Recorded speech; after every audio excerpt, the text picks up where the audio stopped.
Hey, good evening everybody. Could not be more on time tonight. Bang on 10 o'clock.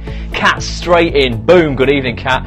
How are you? Lexa333 is here. Don't recognise Lexa333's username. But I've said that in the past sometimes. I've got myself into trouble. If you've been on before, Lexa, let us know. Carl's here. Warren is here. I just saw Warren. Good evening, everybody. Welcome to Wednesday night's Periscope. Who else? Who's this? Cindy. Cindy is here as well. I'm going to give people a few minutes to join. If you've not been on a scope before, and this is maybe the first time on one of my scopes, let me just tell you a little bit about what's going on. So, Halan, I think I might recognise that name before. I don't know. Evening, Warren. Good evening, mate. Yeah, for those who don't know me, my name's Ross. I'm an actor and a voiceover artist from Manchester in the UK. Scope Monday, Wednesday and Friday. Monday and Wednesdays we do something called Mind Hacks, well, Motivation and Mind Hacks. Little kind of mind tricks, tips, motivation hacks, productivity hacks, things that are going to help you get further in your life faster. And then on Friday we do a book club every week where we look at a book a month, and it's a book on similar things. Yeah, all about kind of success, basically the science behind success, what's going to help you get further in your life and career faster. Like I say, I'm an actor. A lot of people who join these scopes are actors, but the stuff we talk about is completely universal and applies to absolutely everybody in every walk of life. So we're just going to give people a couple of minutes to join. You can, if you like what you're hearing throughout tonight, you can tap on the screen. I'm seeing some hearts coming through there. So whoever's giving the yellow hearts out, you can tap on the screen.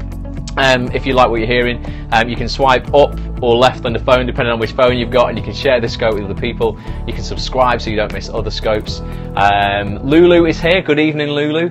And tonight, guys, yeah, we're going to be talking about limits. Okay, now limits, I always bang on, don't I? Or for those who know me, I always bang on about kind of, hey Lulu, about you know, breaking through your limitations, not seeing limits, you know, getting rid of limiting beliefs. I use the word kind of limits or limiting quite a lot, and I think as society we often use it in like a negative connotation, don't we? We see limits as things that aren't, you know, that are things that aren't good for us, or maybe we're not thinking big enough, or we're not, you know, striving enough for things. And someone challenged me today and went, yeah, but those limits are like good in your life at times, aren't they? And I was thinking, well, are they?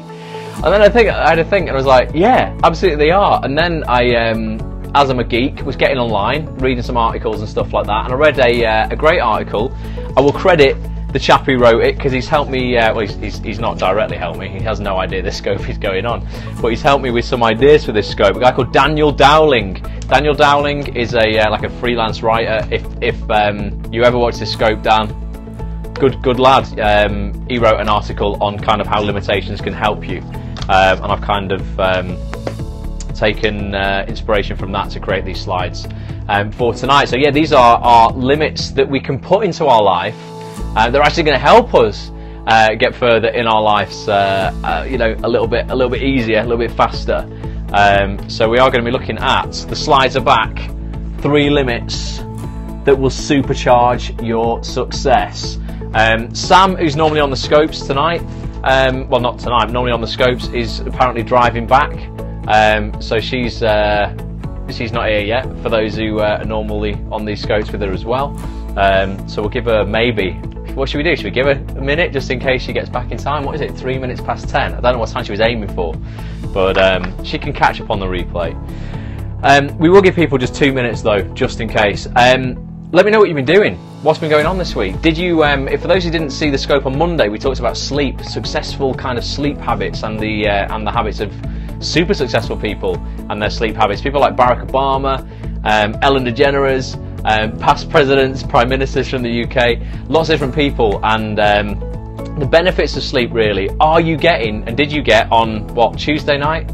And are you going to get tonight some decent sleep? Are you getting enough? Some people were saying they need 7 hours, some people were saying they need 8 hours, some people were saying some of their mates have 16 hours, which is way too much. But let me know if you at least got an early night last night, and if you got enough sleep and you felt charged this morning, at least when you woke up, because I know a lot of people watch these scopes but then might not implement the stuff that we talk about. So what do you reckon, limits in your life? Give me some suggestions as well, for some positive limits you can put in your life. What do you reckon? Give me some ideas for things that you can go, okay, well, I've got to put a limit to that, because that's going to be good for me. We could do sleep, you know, like we said on Monday, there are limits to the amount of sleep you should have. Most people find the sweet spot about 7 or 8 hours. Those who have 10 hours might find that actually they feel worse for it. Great meeting today with John Byrne from The Stage. I think he's from The Stage, isn't he? He does like career advice, isn't he, John Byrne? He's a career advisor for actors. Awesome, Warren. That's great, mate. Yeah, I'm sure he is. I see him on Twitter quite a bit. So yeah, give us some positive limits that you think. Maybe I should have a limit on coffee, so just don't drink as much of it. I'm spilling it everywhere. And then I'm going to give you the top 3 that I think are limits you should put in your life. It's all pretty quiet on the chat tonight. What's going on? Are people struggling or what? Or are you just not feeling very chatty? But yeah, think of something. I've got to have at least one suggestion before I actually give you the answers. Thinking, cat's thinking. Think harder, cat. Come on. You can do this. Things you want to limit. Well, like, I don't know, unhealthy food. Obviously, you want to put limits on that. The stuff you put in your body. Limits on oversleeping. These aren't the answers, by the way. I've got far better ones here. But some things in your life that you're like, actually, I need to put a limit on that because it's not positive for me. Selena's here.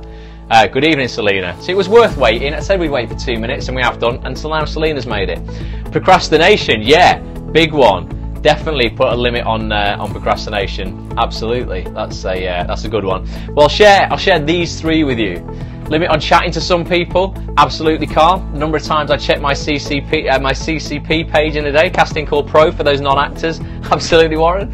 Warren's quite obsessed with that, getting himself to the most viewed Casting Call Pro page on the internet. Well, these are the 3 important ones that I think, guys. I've written little slides out as per usual. One of these we talk about quite a lot, actually, in various ways. But I always like to hammer things home. We need reminding ourselves of these things, don't we, from time to time? So the first thing that I think you should limit, okay, because we always talk about breaking limits and all that kind of stuff, and that's great, but the first thing that I think you should limit is limit the word yes. Okay, give me some hearts if you agree with this, right? We have a limited amount of time and energy, so limit yes to the instance where you can say hell yes. Okay, otherwise you waste precious energy on uninspired people and activities. So many people have said yes to something and gone, oh, why the hell have I just said yes to that? Okay, if someone invites you to waste time or do the same thing with the same people, whip out that no. Okay, don't be shy, because no is the only thing standing between you and an extraordinary life. Warren says he agrees. It's one of your strongest limits, right? If the thing in question conflicts with your need to grow or your personal time, flex that no, guys, okay? You just need to say something like, we've got here, like, thanks for thinking of me, but no, you know, I've got other plans. Nothing more needs to be said, no apologies required. You can't be happy saying yes when you're sorry saying no. I think that's a great quote. I don't know who said that, but you can't be happy saying yes when you're sorry saying no. Okay, I've said this so many times. The most successful people that I know, in not just in the acting industry, but in life, in business, in the world, on this planet, are people who say no to practically everything. But no is pretty negative. It's not, Warren. Right, okay, this is what you need to understand. Okay, if by saying yes to somebody else is inadvertently saying no to yourself, then that yes is only going to be negative, okay? Don't worry about yes and no. Society pushed connotations onto us about words, and you shouldn't say this and you shouldn't say that, and people might read like yes man and go, I have to say yes to every opportunity. Nonsense. Yes, I did say yes to play a pedo yesterday. After a short time I thought no. For free. Okay, Carl, well there you go. That's one of the dilemmas of being an actor, isn't it? Definitely. But yeah, you need to really limit, because every time you say yes to something, guys, you need to realise that you have to, by default, you're actually saying no to something else. So if you say yes, I can meet you for coffee 10 till 12 on Monday, then ultimately you're saying no to everything else you could be doing 10 till 12 on Monday. And if that coffee isn't inspiring you, and it's not meeting somebody who you want to meet, and actually, you know, is a battery charger and makes you feel charged and inspired, and is going to help you and is in alignment with your mission in life, and you feel that actually meeting that person is going to drain me, I always just end up counselling them. They don't really bring anything to the table, they're so negative. I know when I spend 2 hours with them, I'm just going to feel like my motivation is gone and I'm not going to get anything done that day. Then you've got to start saying no. We don't like to say no because we don't like to feel, you know, we like people to think that we're really lovely people. So by saying yes to everything, you think, oh, well, they'll like me. But if ultimately you're saying yes to them and then because of that you're saying no to yourself, it's a really, really bad place to be. And when you do, I assure you, right, I used to be the yes man, like so much. I would just be, particularly in the acting industry, anyone would ask anything of me, I'd be like, yeah, you know, will you do this, will you do that, yeah. And I would find myself kind of pushing all my stuff to the side in order to help other people with their stuff and get their stuff done. And the minute I started saying no, God, everything changed for me. But like, you know, people started respecting me more. People started actually asking me as opposed to just presuming that I do things. A lot of people were like, oh yeah, well, you just ring Ross up, he'll do that. Yeah, he does all that sort of computer stuff, so that's fine. He'll help you with that. And I, like a little mug, would just be like, oh yeah, no, of course I will, yeah. When you actually start saying, no, I can't do that, and sometimes it's no, I'll get emails from people quite regularly because I run sites based around the industry and stuff, and people, you know, think that I've got, you know, experience and things to share, which I have, I absolutely have, and I'm more than willing to share on things like this and through articles that I write and all the video interviews and that kind of stuff. But if I answered every single email with a yes, no problem, send me all your dilemmas and I'll go through them and help you with them all, I never have time to do anything else. I'll always reply to emails, but a lot of the time I will have to say, look, you know, unfortunately, you know, I can't like consult on a one-to-one kind of basis, because if I did that I would have nothing else, you know, no time for anything else, you know. And I've got to run like ads on this, Bulletproof Actor, VO Focus, my own acting career, my own voiceover career, these Periscopes, you know, all the interviews and things that I do. If I ended up saying yes to every single thing that was asked of me, I wouldn't be able to do any of that and have any time for myself or any kind of personal life whatsoever. So you do sometimes have to say no, but if you say it in a really nice way, people are like really understanding, and they do, honestly, I promise you, if you say it in a lovely way, you don't need to explain yourself, never explain after think you have to go into loads of detail. People do start respecting you more, and they're more respectful of your time, or they'll even, you know, offer to pay for your time. You know, which when you know, payments involved, whether that's monetarily or, you know, with swapping of skills or whatever, and they can contribute something in exchange, and that's really worthwhile. And so just think about who you're saying yes to. Limit yes, okay, and don't worry about saying no to things, okay, when it means saying yes to yourself. So that's number one. The first limitation you want to implement into your life is limit yes, okay. Don't get caught up in this whole I have to say yes to every single opportunity or I'm missing out, because you're not. You just end up doing a million things badly, as opposed to focusing on, you know, 1, 2 or 3 things and doing them really well. So if you agree with that, heart it up. Let me know. I'm like a big advocate of that. I used to be walked all over years ago. I mean, honestly, like seriously, when I look back, I'm like, God, you little mug. You just had no respect for yourself, no respect for your own time. And you ended up just doing so much stuff for free for other people that fixed their problems when yours was still mounting up in the background. Just insane. But we learn, don't we? We live and learn. Second thing that I think everybody should limit in their life, guys, number 2, is limit, I'm going to move this coffee out of the way, I keep feeling I'm going to smash it over. Limit information, okay? Now this might sound a bit bonkers, but hear me out, okay?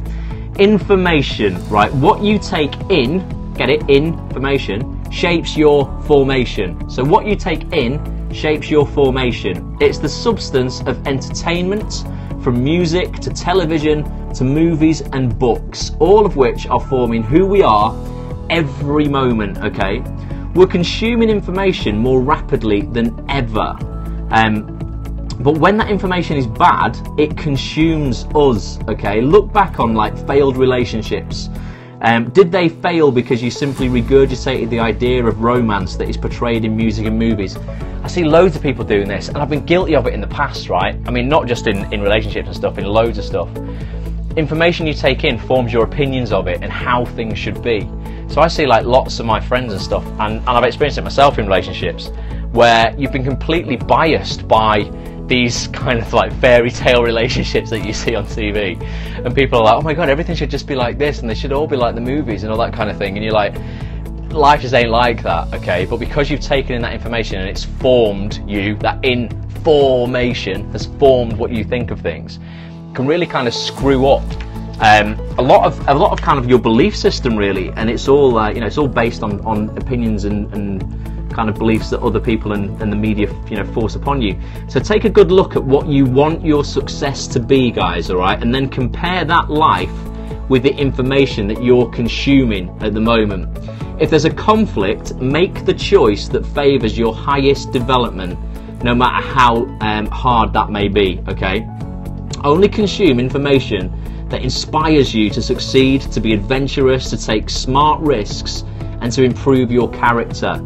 Okay, so for those who joined us on the book clubs on a Friday, we looked at a book. I wonder if I've got it here. We looked at a book by a guy called Greg McKeown, and it was called Essentialism. Here it is. It's an awesome book, Greg McKeown, Essentialism, and he basically says, look, you know, rather than doing focusing on like 15 things. I'll see there's a little diagram in here. There was, yeah, here we go. Rather than focus on like 15 things and make a millimeter of progress on each one, focus on the one thing and make all that progress, you know, kind of, you know, on that one thing.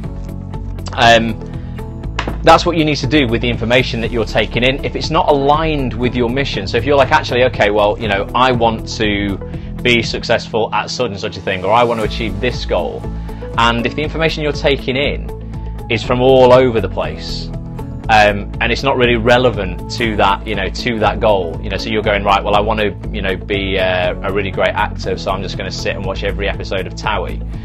For those in America, if you're watching, you won't know what Towie is, but it's a reality TV program that we have over here that doesn't have, it's called scripted reality, so it's not really actors or anything like that. Unless you want to be in Towie, you know, then a lot of people waste their time kind of watching stuff like that. How many things do you do in your life right now that take up your time that have nothing to do with what you want to achieve in life? And it's just an honest question. Be honest with me. How much time have you spent on Facebook today watching videos that have nothing to do with what you want to achieve in your life? How much time have you spent scrolling down your Twitter feed or looking at motivational quotes on Instagram? Okay, for like maybe 20-25 minutes or something, and you've gone, actually, this is contributing nothing towards what I actually want to do with my life. Okay, so be careful of the information you're consuming. What I try and do is, you know, at least for every piece of information I consume, I try and then at least create a piece of information and put it out there, whether that's a Periscope like this, an article for a website, a podcast, you know, a tweet, I don't know, something that's at least going to contribute. So I've taken information in, and then at least I can, you know, regurgitate the lessons I've learned from that, and then put it out there, so that everything kind of has a purpose. I mean, sometimes I absolutely do still find myself caught up on Facebook, going down the feed, watching those videos where like some guy's pretending to be homeless, and then the actual homeless person ends up being really lovely and nice, and then the guy who pretends to be homeless goes, oh, here's $1,000 or something like that, right? I'm still a sucker for stuff like that, so occasionally I will sit there and go, whoa, wait a minute, this is all very nice, but I've got loads of other stuff to do that's way more important. Maybe you like those videos as well. So basically the guy, like a guy who isn't homeless, goes and buys a pizza, and then somehow, oh, what does he do? He goes around first of all asking people for pizza, and they'll all go, no, you can't have a piece of my pizza. And then he buys a homeless guy a pizza, and then someone else goes and asks the homeless guy for a bit of pizza, and he's like, yeah, sure, you can share my pizza. There you go. See, Carl's watched it. There we go. The Daily Mail, full of it. But yeah, there's all sorts of stuff like that, and people go, oh, this is so nice, and I go, oh, should I watch it? Oh, I've not really got time. It's, you know, it might only be 2 or 3 minutes, but if you watch 10 of those over a week, it's 30 minutes of your time just wasted, where you could have read a chapter of Greg's book, or just, you know, a book. Actually, you know, expand your mind, fill the well back up, so that you have then water in the well to give out to other people. So that's the second one. Limit information. Okay, be careful of the information you're consuming, and the information you're consuming should be in alignment with your goals. Obviously, have a bit of time out and disconnect and watch something that's completely nothing to do with your goals. as long as you've done your work for the day, or you're on track for achieving what you want to achieve. But just don't waste time taking information that's just nonsense. Okay. And the third and final one that I want to look at tonight, thing that we should limit in our lives, is I want you to start limiting definitions, guys. Tony's here. I don't know when you joined, Tony, if you just joined now or if you joined earlier, because people keep kind of connecting and reconnecting and stuff. Good evening, Tony. I won't go on about girlfriends on tonight's scope. I'm sure you've had enough of that, but hopefully your mission, I don't even know if it's not even his mission, I'm just making it up, to find Cinderella is going well. Right, Tony, we're talking about limitations. You've missed the first two if you only just joined now, but the third one I want people to start limiting is limit definitions, guys. Right, this sounds a bit weird, so let me explain it. Okay, it seems like a no-brainer, because definitions by definition are limited. All right, because a definition is a definition. The girlfriend talk is always amusing, says Tony. Good stuff. But mass opinion, this is what I'm talking about. Mass opinion has a strange and morbid effect on common sense. Okay, take success for instance. How many people go on to accomplish every business goal they dreamed of, only to lose their families and happiness? How many millionaires succeeded at the cost of personal joy and satisfaction? Okay, so take the time to basically redefine success and any other important words that you have in your life. Redefine them, what they mean to you. Okay, make success holistic and have it include your goals for family, family life, love, play, work, income, lifestyle, and any other facet of life that involves your happiness. Okay, then you won't sacrifice the good life for your career success. So just look at definitions, and don't take someone else's definition as having to be yours. I'm certainly not saying, oh, don't class success as how much you earn and all that kind of stuff. Definitely don't do that. But there's definitely, as I say, the more I read about this, there's definitely science behind money can make you happy. I never spoke about this on a previous scope. I can't remember if I mentioned this. It's quite new kind of study that I've been looking at. But we all like to kind of, throw crap at people who earn a lot of money and stuff and go, oh, money can't buy you happiness, all this kind of stuff, and we'll always give the examples of where money has ruined somebody. So we kind of have this definition forced upon us that money can't buy you happiness, and all this other kind of stuff. So be careful, because it can. There's actually parts of your brain that literally light up when you earn money. The biggest jumps are up to $75,000. And then there's some quite substantial jumps in happiness up to $1 million, some smaller jumps up to 10 million, and after 10 million the jumps are very, very negligible. But going from earning minimum wage to $75,000 a year, or the equivalent of about £50,000, can make you very happy. But people will try and force a definition on you that money can't buy happiness, when scientifically it can. So I'm not saying that is success. Success definitely isn't money. It's lots of other things. Sam, you can't just come in at 23 minutes past 10 and say, what are we talking about? You need to read the title of this scope. I'm joking. We're talking about the things you should limit in your life.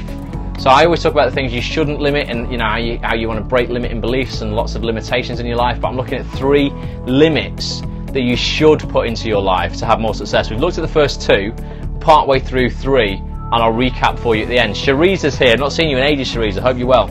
So yeah, I was just saying, Sam, the third thing you should limit in your life are definitions. Okay, limit definitions in your life. And I was saying that society will force definitions on you that you can end up honouring at the kind of cost of other stuff in your life. So people's definition of success might be to have huge businesses and lots of wealth. And I was saying that actually there are studies to say that money can buy you happiness now. But that isn't the be-all and end-all. Define success in your own terms, what it means for you. I know a lot of people, when I ask this, say, it's doing what you love. It's being healthy. It's having time to spend with your family and your loved ones, which it absolutely is. But for every single person, the definition of success is different. But limit the definitions that you take on board from other people and create your own. That's a limit that we absolutely we should have. So give me your definition, guys, of success. What does success mean to you? Let's do it now. This will be interesting. Define success for me. I was concentrating on catching your lovely face. I didn't read it. Rethinking my choices now. No problem, Sam. I'm only kidding anyway. I'm just winding you up. So yeah, what's your definition of success, guys? Let's get some definitions going that aren't kind of, you know, necessarily just society's definition of success. Let me know what your definition of success is, and then for Sam, I will recap on the other 2 limits that I want to have. Being happy, too general for me, Warren. I need something way more specific than that. If you were setting a goal to have success, what would it mean for you? What would it look like? What would it look like? Okay, you know, if you go, you can't set a goal at the start of the year saying, in 2016, my goal is to be happier. It's unquantifiable, and you can't really work, you know, necessarily work towards that without knowing much more specifically what it is that makes you happy and what you want. So give me some more specifics. What is your definition of success? What is it to be successful? For me, it's definitely. Oh, here we go. Wait a minute. Success is earning enough through methods that bring me so that I can have more life experiences. Financial freedom, peace of mind. Awesome, absolutely. Agree with both of those. Definitely, I think kind of like, you know, again, money, people think of it as like a dirty word. Success is when I can make others happy. It's good to get my mother a pension for her retirement by a career in acting. Okay. So yeah, I think when it comes to kind of like money and stuff, people are, you know, go, oh, that's a bit dirty. That's a bit of, you know, a word that we shouldn't use. But ultimately, financial freedom is really just the fuel for freedom, isn't it? It's freedom credits. It's the thing that can effectively give us, you know, the freedom to control what we do, so that we're no longer, you know, kind of under the control, I guess, of other people. For that freedom, particularly, you know, if you're creating your own business and you're creating that financial freedom yourself, it's amazing, because you're like, actually, I answer to nobody but myself and to the people that I serve. Obviously, you've got to answer to your customers and your tribe. But yeah, you know, that cash brings you all that kind of freedom and fuels that freedom, so that you can go out there and have more experience of life. Jim Rohn says to chase the feeling we get from money. Find it in other ways from other things. Yeah, I guess like the science, like I say, I'm reading about it at the moment, Tony, and the science is like literally, you know, there is a part of your brain that money literally lights up. You can see it, you know, electric signals firing, you know, in your brain when people think of money, because I guess it is that feeling. It's a thought, really, not necessarily of, oh, I've got £100,000 in cash on my desk. I mean, that's not really going to fire me up, but the thought of what I can spend that on, the impact that I can make, that's the thing that's going to light me up. Definitely, money does give you better chances in life, depending on what you want. It gives you more freedom. It does, and we need, you know, honestly, I really like kind of like accepting that. And you know, guys, today I went into a shop. Those who know me, I went into the computer game shop that I spent 10 years working in, and leading such a limiting bullshit life. I don't think money per se gives me a feeling. It's what I can do with it. It's definitely that feeling. But I went into the shop. I spent 10 years of my life. I left about 8 years ago, but I spent 10 years of my life before that working in the shop for minimum wage, hating my life, and really having no clue of how to get out of that shop, or you know, anything. I just couldn't. I wasn't awake. I was completely unconscious to what it is that makes you successful, and that you can break through those limiting beliefs and go and have success. And I went back in and I saw a guy I used to work with, and I went back in actually to give him a copy of a book that we looked at in book club called Think and Grow Rich by Napoleon Hill. Awesome book. You should go and buy it if you've not got it already. And another work colleague of his, who I don't know, was like, oh, you know, oh yeah, my mate reads books like that. But you know, I'd like to make loads of money, but it's just so hard, isn't it? And I was like, there you go. Again, it's you getting in the way of yourself. I promise you, today, you've never lived in a more abundant society. It's never been easier to make £1 million or $1 million, wherever you're from. Today, in the history of man, it has never been easier. Okay, you live in the most abundant world that man has ever lived in. And by saying things to yourself like, oh, but I could try and earn some money, but that's really hard, it's absolute bullshit. You're just getting in the way of yourself. That's what we like to hear, says Selena. Honest, I mean it, guys. It really is. If you wake up and you know, you start using your passion to contribute, then people are prepared to pay for that, and you can make serious money out of it. And it's not necessarily going, oh well, you know, my only passion in life is acting, so I've got to get a part until I can earn money. You don't. You will, or you should have other passions in your life. I've said this on a few other scopes before, that you feel strongly enough about and give you that similar feeling that working as an actor does. I certainly have a few, and I go, wow, okay, that gives me the significance I get through acting. That gives me, you know, the variety I get through acting. It gives me the certainty that I get through acting. You know, it gives me the connection with other people that I get through acting. I have a few things in my life. Doing stuff like this is one of them.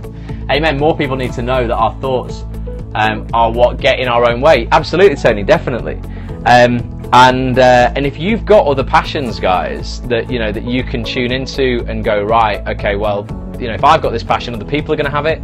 I might know more than other people who are just starting out in this passion, thus I can teach them, or I can create a course, or you know, I can create some kind of you know, online presence, some kind of Facebook group, get these people together. There's lots of ways for you to earn passive income. It's going to subsidize your acting career. It's exactly what I do. You know, with the communities and things that I run, I get to create awesome communities, come into contact with awesome people like you guys watching this, make great connections, network brilliant people, have an impact, positively contribute to them and their careers, and obviously you know, make passive income as well through the value that I offer. So again, I said it before, but I would ask you to dig deep into your minds and think about what you have to offer the world, because it's not just your acting career, I promise you. And if it is, I think that's a pretty limited existence. And that's a limit that you don't want to put in your life. So I want to finish on this quote that Daniel Dowling, who inspired me, Daniel, if you're out there, don't even know who you are, inspired me for this scope tonight. He said, if your life is an engine, okay, then limits are the valves and pistons strategically placed to keep you moving forward. If you've been spinning your wheels when it comes to success, take a deeper look at the limits that can set you free. So just have a look at what limits you can put in your life that are positive, that are going to be able to set you free. And for Sam, because you missed out on the first two, let me recap. The first limit we looked at, Sam, was yes. You've got to start limiting yes. You've got to stop saying yes to everything. A couple of people thought that, you know, maybe if they say yes, if they say no to a lot of things, maybe that's negative. It's not. It's saying yes to yourself and no to the things that aren't in alignment with your mission. So Greg, again, in this book says, like, literally the one thing you should be doing at any one time, the one thing that is the highest point of contribution to achieving your goal. So if you're just sat there feeling down, watching some trashy TV or whatever, then that's not generally going to be the one thing that's going to be the highest point of contribution towards your goal. Okay, so so limit yes and the things you say yes to. Start saying no to stuff in order to raise your standards and have a better life. The second thing is limit the information you take in. A lot of people take in information that has nothing, absolutely nothing to do with what they want to achieve in life. And I was asking people to think of the things they've done today, or the information they've taken in today, whether that be TV shows, whether that be social media, whether that's videos on Facebook, things on Instagram, Twitter, not this on Periscope, because this is valuable. But think of the information you've taken in today that isn't in alignment with your mission or your goals, you know, and really limit that information so that you are only consuming what's going to be good for you. And if you can, every piece of content you consume, try and create a piece of content. And like I said, that might only be, you don't have to write articles or do Periscopes, things like that. It might just be a tweet or a Facebook post, or you might just in one of our Facebook groups. If you're not a member of the Facebook group, get yourself to facebook.com/groups/ActOnThisTV or facebook.com/groups/Bulletproof Actor. We have two groups for the people on these scopes. If you're an actor, you'll get a lot out of them. If you're not, just go and have a look anyway if you want. But a lot of it's to do with the acting industry. But yeah, you know, maybe a piece of content you can create is just a post on one of those groups, which is like, hey guys, I read this article today that I consumed, now let me pass it on to you, or link to it so that you guys might find this useful as well. I think that's really cool. And the third one, Sam, you were here for, was limiting definitions. So they're the definitions that society put on you. So society might have already put on you a definition of success, and you're trying to reach that definition of success, but it's not your definition of success, and you might be reaching that at the consequences or at the, you know, the cost of other things in your life that mean a lot to you. So limit the definitions you take in. or at least create your own definitions. So I think it's quite interesting, guys. Yeah, I say normally I'm like, smash your limits, you know, break through your limits, all this kind of stuff, and now I'm going, put some limits in your life. But I think out of all three of those, which is the most important one for you, do you think? For me, it was absolutely limiting yes. Limiting yes for me was something that I still struggle with occasionally, but that was a thing that really changed a lot of my productivity, particularly. It would only take limit to yes, definitely, says Lulu. Same, without a doubt. Yeah, I used to say yes to just everything. Create my own words as well as definition. Yeah, Sam does. Sam definitely writes on Facebook some words that aren't in the dictionary. Not rude ones, just words that she definitely makes up. I have no idea what they mean. But yeah, yes was a massive one for me. Years ago I would say yes to everything, and it was just no good. My productivity suffered massively for it, and I never really got anything done. I always felt busy, but I was never productive, and there's a massive difference between being busy and being productive. People these days wear the term busy as a badge of honour. When you go, oh, how's it going? Oh, I'm really, really busy. As if that's like a really good thing. And I'm like, well, yeah, but are you busy in a productive way, or are you just busy being busy? Because there's a massive difference there. Some people, you know, you might feel that you're drowning, you're just treading water all the time, you're not actually getting anything done. Again, if you aren't getting anything done, you need this book in your life, Essentialism. Seriously, get it. It's $12.99, it says on the back, but I bet from Amazon it's less than a tenner. But it's awesome. Greg McKeown. Take a screenshot if you want to get a screenshot of it. But you should definitely order it. It's an easy read as well. It's not a difficult read, that at all. But that will help you drill down into the one thing you should be doing. Amen to that. I only realised this a few years ago. Good, Shariza. Absolutely good. I've not seen you in a while, Shariza. Have you been working or what? What have you been working on telly? Shariza's always knocking in and out of things. So let us know. But that's it, guys, for tonight. We're going to be back on Friday, and book club on Friday is this bad boy, Brendan Burchard's The Charge. We've looked at 3 chapters of it already. This will be the last chapter we're looking at, and we're looking at the drive for, what are we looking at? Is it challenge? I think it's challenge, isn't it? The drive for challenge, I think we're looking at. This is about 10 drives, the 10 human drives that make you feel alive. We've looked at the drive so far for control. We looked at the drive for change on Friday. You can watch the replay if you go to actonthis.tv and click on Periscope. This is 71. This is Periscope number 71, people, as well, which is pretty sweet. But yeah, go actonthis.tv, click on Periscope, and you can watch all the previous ones, including the drive for control that we looked at and the drive for change. If you struggle with change, definitely go and watch it. Thanks, Ross. Bought The Charge on audiobook this week. Awesome. And I bet it's Brendan, the author, who probably reads the audiobook as well. It's not just some random. He's very passionate about what he does, but he's a really cool guy. Brendan Burchard. Check him out on YouTube as well. He does some YouTube videos called The Charged Life.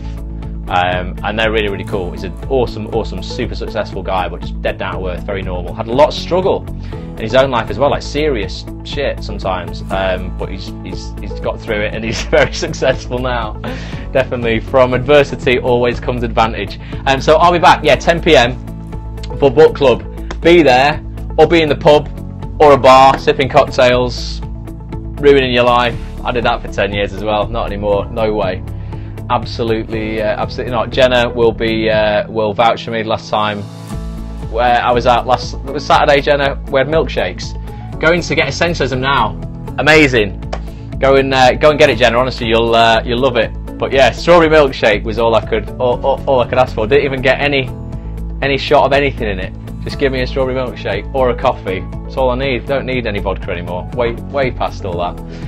Right, so I'll see you on Friday, people, for those who can make it live, 10 PM UK time. All about balance. Yeah, it is. Maybe I should let my hair down occasionally. I have to say, let your hair down, not yourself down, Ross. Good night, Selena. Working as a runner for a dance festival on Friday. All right, on Friday. Awesome, Sam. That's wicked. Well, let us know how that goes. But yeah, thank you if you watch this on the replay as well. Really appreciate you. Get yourself over to actonthis.tv. You can check out the other 70 replays that are on there.